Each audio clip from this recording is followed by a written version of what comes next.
Ever notice how some pistols never make it to the counter?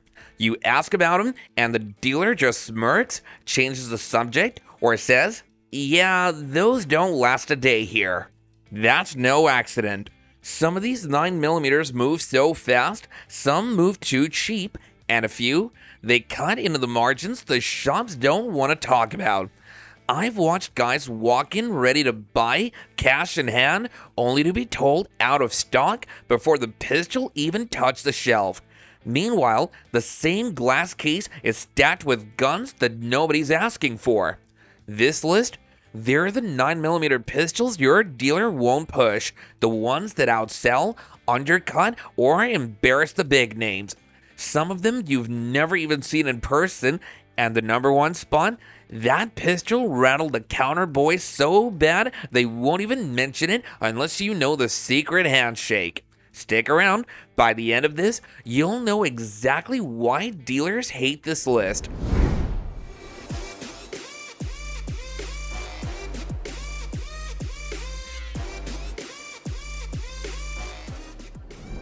Counter guys hate selling this one, not because it's junk, but because it sells too fast and cuts deep into the margins they like. 15 rounds in a frame that slips under a shirt for cheap? That's a retail problem. Folks walk in looking for a name, leave with a P15 tucked under their arm, and dealers blink at the register. This 9mm doesn't try to charm you. It's thin, it's light, and it gives you more rounds than a bunch of single stacks twice the price. The trigger's basic, the finish ain't glossy, but it feeds clean and keeps going, the exact formula a tradesman or a tight budget carrier wants. No dealer wants to push it hard on camera because it undermines the markup for the popular options. So they bury it behind the counter or stall the pitch. That's why people whisper about it and buy it quick. If your goal is real carry value and not a billboard pistol, the P15 answers, and dealers don't like admitting it. Weeks go by, then one random Tuesday, I get a tip from a guy named Rick who owns a pawn and gun shop near Corpus Christi. Said he might have an effing 509cc Edge coming in. No holes, no promises. I drive 3 hours like my tail's on fire. Get there, and I'm fourth in line. One dude came from Amarillo, another brought his mom to buy it under her name. That's when I realized this isn't just a pistol, it's a power move. When I finally walked out with that box, it felt like I had scored the last cold beer in hell. I then took it straight to my buddy Eli's ranch near Lulink. We used old brake rotors and a dented trash lit for targets. Classic Texas. That FN? Good God, it ran like a freshly tuned truck. The slide, smooth as buttered steel. The trigger, snapped clean like a dry twig. It looked mean, all blacked out, race-cut slide. Holstered under flannel, invisible. But dried, it didn't just come out, it came alive. And now, try finding one. Gun shows, ghosted. Gun broker, $1,400 with no mag. FN, silent. People ask, you ever gonna sell it? And I tell them straight, I'd sell my truck before I sell this gun. And if you think the 509cc Edge was hard to score, what's coming next makes it look common. Built in numbers so low, it might as well be classified. So buckle up, we're just getting started. Ain't much in this world that makes a man laugh quicker than a pistol that looks too small for the fight. That's what they said about this little Glock. Pocket piece, they called it. A toy. Folks thought it weren't built for real work, but I've seen this 9 bark, and I'll tell you, it don't bark soft. Slim frame slides into a coat, vanishes when you don't want eyes on it. Yet it carries near twice what the old pocket guns ever dreamed of. It's not polished, the recoil kicks a bit, but it still runs true. Pull the trigger, it answers again and again. Ain't the kind of iron you brag on by the campfire, but plenty of men learned quick. It'll keep you safe when the others choke. Counters can't hold them long. Dealers quit talking because they don't have to. It's gone before they can even dust the glass. That's the mark of it. Quiet little thing, mocked when it showed up, And now it's doing what the big names thought only they could do, taking over men's holsters without asking permission.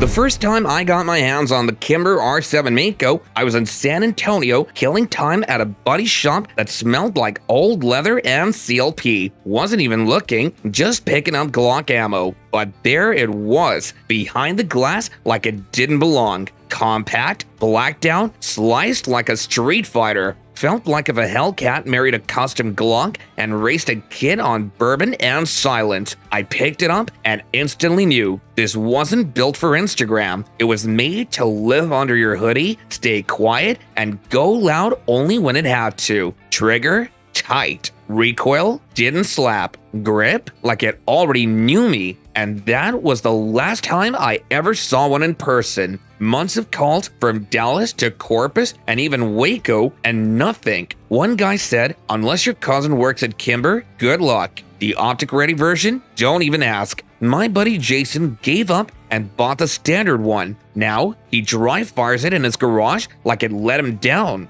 Forums treat it like a Rolex, lightly used ones go for MSRP plus ego. Kimber didn't drop a pistol, they started a myth. It should have been a carry gun. Instead, a ghost with a serial number. Let's move on. I know what you're thinking. The PPK isn't a 9mm workhorse like those other entries. It's a 380 classic. Small, legacy steel, more whisper than bark, and that's exactly why some dealers dodge the subject. The PPK sells on a different currency, confidence and simplicity, and a pedigree that draws a certain buyer who refuses the latest fad. Slip one in your code and you don't carry a billboard, you carry a machine with history. It won't win range comps and it won't please the spec geeks, but it answers the question a lot of buyers don't ask. What's the simplest, most predictable package for close quarters? Dealers don't love selling it because margins and demand are weird. Some stores don't stock them, others move them quietly. That silence makes collectors grin and practical carriers nod. The PPK proves there's still room for small, calm tools in a world obsessed with bells and whistles. I got my hands on the Jericho Enhanced out at a buddy's ranch near Waco, one of those weekend shoots where the only rule is don't shoot the grill. After running dusty Glocks and 22s, Clay pops his trunk and says, "Ever seen one of these in the wild?" What he pulled out looked like it came from a Mossad bunker wrapped in denim and bad intentions. I racked the slide like shutting a bank vault. Heavy, confident, zero polymer gains. Just cold steel and Israeli attitude. The grip bit down, the recoil side, and the trigger snapped like ice. One shot and Clay just grinned. Told ya. But here's the thing. You don't buy a Jericho Enhanced. You stumble into one. No launch, no press, just whispers. One day it's in a thread, and the next thing you know, some guy in Lubbock has it like it fell from space. I tried to track one, and the site said coming soon or LOL, nope. One sold out so fast it had a high point photo on the listing. Even Clay's story sounds like folklore. But now, it's a range unicorn, and if you think that was rare, the next one, I got to shoot the Laugo Alien once, just once, and I still haven't shut up about it. A buddy brought his to the range like he was unveiling Excalibur. Honestly, it felt like he was. That ultra low bore axis, unreal. Muzzle barely moved and the recoil didn't snap, it vanished. Every shot felt like I was cheating physics. The accuracy was surgical. You're not aiming, you're carving. But that was probably the only time I'll ever touch one. You won't see it in stores. No dealer stocks it, no big retailer keeps it around. It drops in whispered batches, and if you're not in the loop, you're just refreshing forums and praying. The price? $5,000. Before tax, before red dot, before holster. Owning one is like showing up to a gunfight with a Rolex on your belt. It's not just a pistol, it's performance art. You uncase it at the range, and everyone stops to stare. Alien tech for people who demand more than perfection and can afford the flex. But if you thought the Alien was sci-fi elite, wait until you feel the Walther Q5 match steel frame. German precision wrapped in swagger. More than perfection and can afford the flex. But if you thought the Alien was sci-fi elite, wait until you feel the Walther Q5 match steel frame. German precision wrapped in swagger. Let me take you back to a muggy Thursday afternoon in San Antonio. I was in this tiny half-lit gun shop run by a guy named Rick. Vietnam vet, ponytail, still calls every pistol a piece. I was just browsing, not really planning to buy, you know how that goes. And there it was in the case, the Walther Q5 match steel frame. It wasn't love at first sight, it was confusion. I said, "Rick, is this a 1911 wearing a tux?" He grinned like a man who had seen combat and overpriced optics. "It's German, shoots like a ballet dancer with a grudge." So I held it, and I swear it felt like a Glock and a Porsche had a baby and taught it precision. It's built solid, like drop it on your foot and sue Walther solid. Slide felt like it was oiled with unicorn sweat. Recoil? Barely a bump.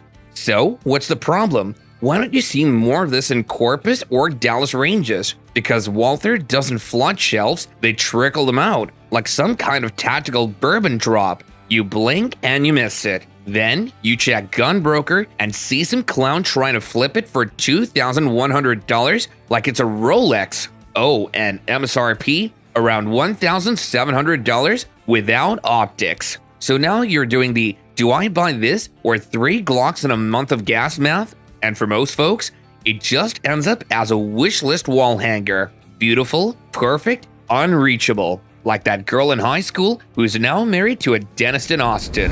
Okay, lean in for this one. Ever heard of the Glock 46? No? Well, exactly. I was deep in a Glock forum one night, the kind with usernames like Slylock Pappy and Ballistics Dad 420, when a German dude posts a blurry pic of a Glock with a rotating barrel. Turns out, it's the Glock 46 built specifically for German police, and Glock being Glock said, "Yeah, no, America's not getting this one." Walk into any gun show, whisper Glock 46, and the hardcore guys just nod, "Ah, the unicorn." No civilian sales, no imports, no parts, not even the shady kind. It's like Glock built it to just mess with us. My buddy Travis in Lubbock, the guy who owns over 200 pistols, including Czech prototypes and Gold Desert Eagles, still hasn't touched one, and he's tried hard. This is Glock's secret menu item. Only German cops get to play with it, while we just watch subtitled reviews and cry.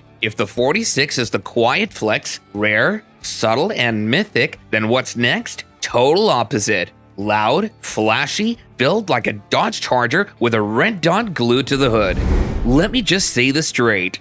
The Canik SFX Rival-S is a bad decision waiting to be justified, and I love it. The first time I laid hands on one was at a range outside Dallas. Range officer had one and said, "Want to feel like you're cheating without breaking the rules?" I picked it up and instantly knew I was in trouble. Heavy, but in the right way, like a steel-frame Mustang with custom suspension. It didn't shake, it glided. Trigger? Bro, like cracking glass with swagger. I ran a mag and then another. By 100 rounds, I was seriously considering what organs I didn't need. Here's the kicker though. By the time you hear about it, it's gone. I watched it go from in stock to extinct in 36 hours, and now, good luck. Everyone from USPSA champs to nervous first-time dads in Plano wants one. Gun counters whisper ever shot the Rival-S like it's Fight Club, and if you have one, you're in.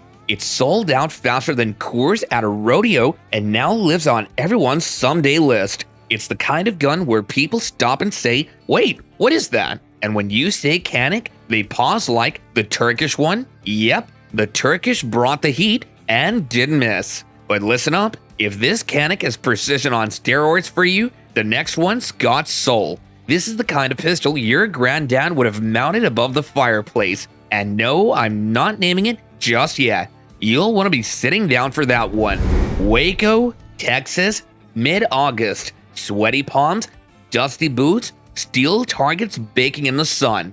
I had no business holding something this pretty at an outdoor range with tin can benches, but I did, and it was glorious. The Sig P210 target doesn't just shoot, it serenades.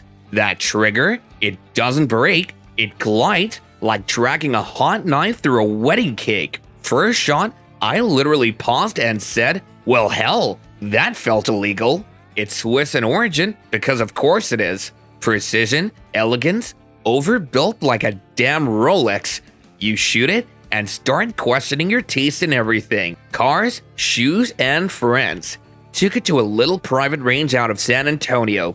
Some old Marine walks up, nods slow, and gives that the 210? Damn, I haven't seen one of those in 20 years. Felt like I was holding Excalibur in a parking lot of lawn chairs. And then, Sig pulled a Houdini.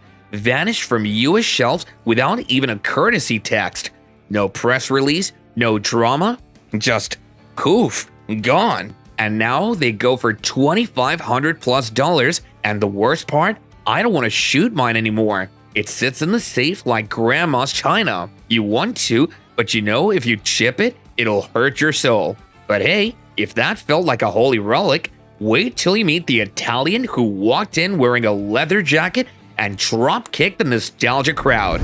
You hear Beretta 92 and you picture an old-school N9 clapping at a dusty indoor range with flickering lights. The Squalo? Forget it. This thing looks like it escaped a Fast and Furious shoot in Milan. I snagged mine from a dealer in Corpus Christi who had no idea what he was holding, paid MSRP, and ran out like I just robbed a gas station. First mag dump? My buddy Ryan, ex-Army, deadpan goes, dude, that's not a Beretta, that's an Alien. It's got this black DLC finish, a razor-sharp single-action trigger, and slight cuts that scream, I lift weights in the rain. Every part of it feels like Beretta finally told their engineers, do whatever the hell you want, and they did. But here's the kicker, nobody has it. Beretta dropped it like a surprise sneaker collab. No ads, no fanfare, 1 second it was up, and the next, gone, like my savings. Now the resale game is insane. One guy in Dallas was asking $2,400 for a lightly used one. And the worst part, someone bought it. But as badass as the Squalo is, there's one that took over SHOT Show like a cowboy at a city council meeting. All swagger, no apologies. Let me paint the scene. Las Vegas SHOT Show. Boots the size of hangers, and there it was, like someone dropped a lightsaber into the CZ booth. The Shadow 2 Compact isn't just a smaller version, it's a war cry. They took the buttery slide, the clicky trigger, the balance that feels like cheating, and packed it into something you can carry. I had the opportunity to shoot it. Hands steady, knees, not so much. Let my buddy Jim from Fort Worth try it. He fired once and turned to me like I handed him the keys to a Ferrari and said, I need this right now. Sell me yours or I'm stealing it. Well, too bad, Jim, because CZ went full ghost mode. No big launch, no retail flood, just whispers. And by the time the word spread, it was gone. Pre-orders, vapor. Wait lists, miles long. One guy in Arizona told me he was number 73 on the list and would gladly sell a kidney to move up. And honestly, I get it. This isn't just a compact, it's proof that carry guns can still have soul to them. But hang on, we're not done yet. There's still one more. A pistol you've heard whispers about, but never seen in daylight. No launch, no press kit, just rumors, leaks, and Reddit theories. But the hype? It's real. So real, it might be Glock's boldest move yet. Stick around, because this bonus reveal, it's next-gen territory. And trust me, you're gonna want to see it. For those of you who've made it this far, before we reveal our bonus pick, don't forget to like, share, and subscribe, and stay connected with us. So now, let's talk about the ghost pistol of the Glock world. No press release, no official unveiling, no launch date. Just smoke, whispers, and grainy Reddit threads posted at 2 a.m. But after some digging, a few DMs to insiders, and way too many forums, here's what's floating around. They're calling it the Glock 19 Gen 6. Rumor has it, it's slimmer than anything Glock's ever made. Optics ready, front slide serrations, maybe even full ambidextrous controls. The wildest part? It supposedly blends the best of the 19X and the G45 MOS into one perfect EDC. One buddy of mine, diehard Glock fan, said, "If that leak's even half true, I'll sell my Gen 5 tomorrow." But Glock? Silent. Not a peep. Still, the internet's buzzing. YouTubers are doing first impressions of renders, threads with 200 plus pages of speculation. Guys are already picking holsters and trigger kits for a gun that doesn't even officially exist. And honestly, I kinda love it. This isn't just a rumored pistol, it's a full-blown phenomenon. The myth? The maybe? The most wanted Glock that might never hit shelves? And somehow, that makes it even more exciting. Now you know why some counters stay stacked with the same tired pistols, while the ones that really move vanish before you even hear their names. Dealers don't push these because they can't keep up, or they just don't want you asking questions they can't answer. So tell me, which pistol on this list would you walk into a shop and demand anyway, and which one do you think dealers are hiding the hardest? Drop it below. I'll be in the comments, and I don't dodge a fight. This has been Steve. Hit that subscribe button if you're tired of the sales pitch and just want the truth. Stay sharp, stay strapped, and remember, if your dealer won't sell it, there's probably a damn good reason why you should own it.